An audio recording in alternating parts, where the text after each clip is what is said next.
কি দেখে মনে হচ্ছে না যে আমরা সবাই মিলে চলে গিয়েছি সমুদ্রের তলদেশে এবং সাথে আপনাদেরকেও নিয়ে? একদমই ঠিক ধরেছেন। হ্যালো এভরিওয়ান, আসসালামু আলাইকুম। আশা করি সবাই ভালো আছেন। আল্লাহর রহমতে আমিও ভালো আছি। কক্সবাজারের এবং বাংলাদেশের সবথেকে বড় ফিশ অ্যাকোয়ারিয়াম ওয়ার্ল্ডে চলে গিয়েছিলাম আমরা সবাই মিলে, এবং এখানে স্পেশালি বাচ্চাদেরকে নিয়ে গেলে বেশি খুশি হবে। প্রবেশ করার পরপরই আমরা একদমই ফার্স্টে দেখে নিলাম বিভিন্ন রকমের মাছ। এখানে বলে নেওয়া ভালো, এন্ট্রি ফির প্রাইস পড়েছিল ৩৫০ টাকা করে। আগে এন্ট্রি ফির প্রাইসটা অনেক বেশি কম ছিল, বাট এখন এন্ট্রি ফিটা একটু বেশি। তারপরে প্রবেশ করার কিছু পূর্বে ঢোকার পরপরই আমরা নিয়ে নিলাম 3টা ফিডার, মাছকে ফিডার খাওয়ানোর জন্য। আর এইভাবে ফিডার খাইলে অনেক মাছ একসাথে এক জায়গা হয় এবং দেখতে সব থেকে বেশি সুন্দর লাগে। তো মেহেজাবিন ভয় পাচ্ছিল, আমি কিন্তু একটুও ভয় পাইনি, কারণ আমি আগেও 2-3 বার গিয়েছিলাম অ্যাকোয়ারিয়ামে স্পেশালি এই মাছগুলোর জন্য। তারপরে খুব সুন্দর করে এখানে নাফিসা দাঁড়ায় দাঁড়ায় ভাবতেছিল যে আমি কি খাওয়াবো কি খাওয়াবো না।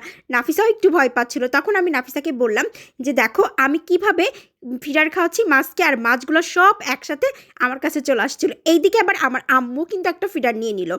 তারপরে ফিডার খাওয়ানো শেষ করে একটু ডান সাইডের দিক ঘুরতেই দেখলাম কিউট কিউট ছোট ছোট ফিশ। এই ফিশগুলোর নাম আমার ঠিক মনে নেই, কারণ অনেক দিন আগের ভিডিওটা এডিটিং করতে করতে এবং অনেক বেশি সময় চলে গেছে। কিছু কিছু পরিচিত মাছ যেগুলো আসলে টিভিতে দেখেছি এবং আগেও কয়েকবার এসে দেখা হয়েছে, এই জন্য সব কিছু মিলায়ে আমার কাছে কিন্তু খুব পরিচিত।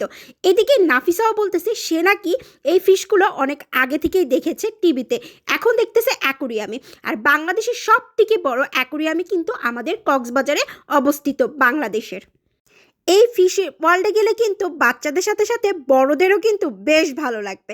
যেমন আমার কাছে কিন্তু ভালোই লাগে, খারাপ লাগে না, কারণ এইসব দেখতে কিন্তু খুব বেশি সুন্দর লাগে। এইখানে কিন্তু আরেকটা জিনিস আছে ম্যাজিকের মতন। এইখানে প্রবেশ করার পরপরই উপর দিয়ে একদমই বড় বড় ফিশ যাবে, আর দেখতে অনেক সুন্দর লাগবে, যেমন ডলফিন, তারপরে হচ্ছে শাপলা মাছ, আরও বিভিন্ন নাম না জানা মনে নেই, এতদিন হয়ে গেছে যেহেতু।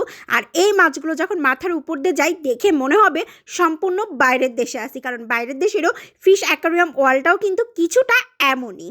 এটা হচ্ছে শাপলা মাছ, আর এই মাছটা যখন মাথার উপর থেকে যাচ্ছিল দেখতে অনেক সুন্দর লাগতেছিল এবং মনে হচ্ছিল আমার দিক তাকায় আছে। এই কথাটা নাফিসা বলছিল যে দেখছো মাছটা আমার দিক তাকায় আছে এবং মাথার উপর থেকে যাচ্ছিল, তো দেখতেও অনেক সুন্দর লাগতেছিল। আমরা এখন নিচেটা খুব সুন্দর করে ঘোরা শেষ করলাম। নিচে কমপ্লিট করে এখন আমরা আস্তে আস্তে চলে যাব 2 তলার দিকে, কারণ এটা হচ্ছে খুব সুন্দর করে রাউন্ডভাবে অ্যাকোয়ারিয়ামটা তৈরি করা এবং দেখতেও খুব সুন্দর লাগে। এখন যখন 2 তলায় যাব তখন একটু গুহার মতন থাকবে, এইটা সুন্দর করে টুকটুক করে হাঁটতে হাঁটতেই যাব।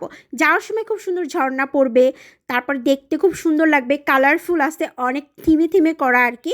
তো এখানে নাফিসা বলতেছিল যে 2 তলায় যাওয়ার পরে কি কোনো প্লেগ্রাউন্ড আছে? আমি বললাম সেটা আছে, তুমি আগে চলো, এখানে তোমার বিনোদনের জন্য বেশ কিছু জিনিস আছে। আসলে বাচ্চাদেরও ভালো লাগবে, বড়দেরও ভালো লাগবে এই ফিশ ওয়ার্ল্ডে গেলে। 2 তলায় ডান সাইডের দিক যাওয়ার সময় দেখলাম কি সুন্দর সুন্দর কালারফুল মাছ। এই মাছগুলো সব থেকে বেশি ভালো লাগছে আমার কাছে। আর ভালো লাগছে যেই মাছগুলোতে আমি খুব সুন্দর করে ফিডার খাইছি ওইগুলা। এখানে আবার ডক্টর ফিশ ফুড থেরাপি দেওয়া হয়।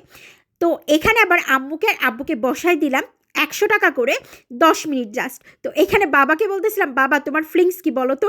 বাবা বলে আমার পায়ে অনেক বেশি সুরসুরি লাগতেছে, বাট এই থেরাপিটা দিলে পার নাকি ব্যথাটা কমে যাবে এবং মরা যে চামড়াটা থাকে ওইটা হচ্ছে মূলত মাছে খেয়ে নেয়। তারপর ওইটা ঘোরা শেষ করার পরপরই আমরা হচ্ছে 3 তলার দিক চলে যাচ্ছিলাম। তো 2 তলার ডান সাইডের দিক অনেক বড় একটা খুব সুন্দর কসমেটিকের প্লেস ছিল।